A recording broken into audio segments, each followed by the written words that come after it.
Hello everyone, and welcome to science class. Today, we will learn everything about matter. Have you ever wondered why you can pour water into a cup, but you can't pour a block of wood? Or why you can smell food cooking even when you're far away from the kitchen?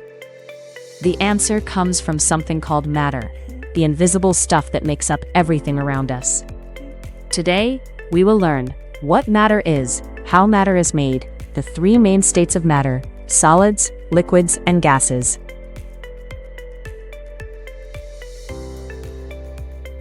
Scientists define matter as anything that has mass and takes up space.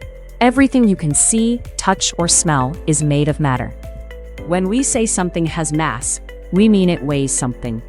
Key examples include solid items like rocks and wood, liquids such as water and fuels.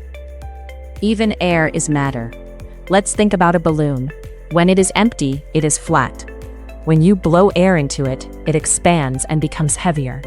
This shows that air takes up space and has mass. But things like light and heat are different. They don't take up space or weigh anything. They are forms of energy, not matter. All matter is made up of very small particles called molecules. Each molecule of a matter has two or more smaller units called atoms. They are known as the building blocks of matter. We cannot see atoms with our naked eyes. To understand matter better, scientists use something called the particle model of matter.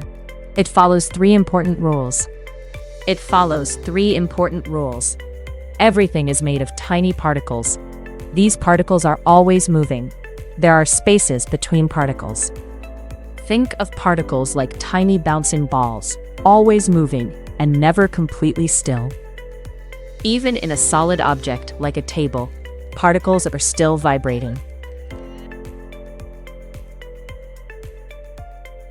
On Earth, matter usually exists in three main states. These states of matter include solids, liquids, and gases. Look around you.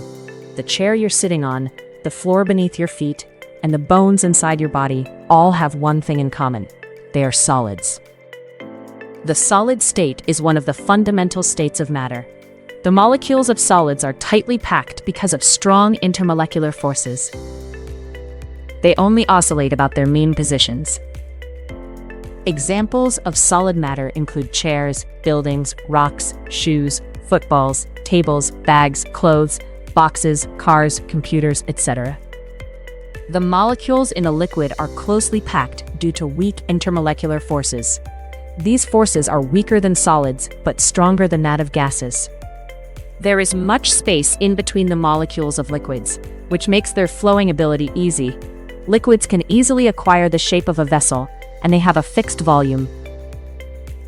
Examples of liquid matter includes water, juice, oils, milk, blood, alcohol, honey, gasoline, etc.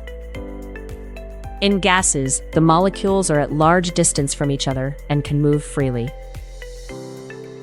Gas particles are the rebels of the matter world. They refuse to be held together and are always trying to fill every single millimeter of space they can find. When you take a deep breath, you just inhaled trillions of tiny, high-speed projectiles. You can't see them, you can't taste them, and usually you can't even feel them. Common examples include breathable air, helium in balloons, water vapor, carbon dioxide, methane, propane, etc. The difference between these states depends on how much heat energy the particles have. More heat makes particles move faster and spread apart. Let's try an investigation. Go to your kitchen and find 3 solids, 3 liquids, 3 gases. Try to squeeze each one. Does the shape change? Does the volume change? Write your results in a table. Great work, scientist. Now let's have a brief recap. Matter is anything that has mass and takes up space. Everything is made of tiny moving particles. Heat energy determines the state of matter. Matter exists mainly as solids, liquids, or gases.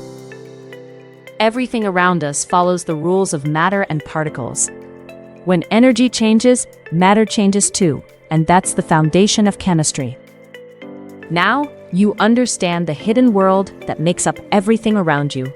See you in the next lesson, scientist. Bye for now.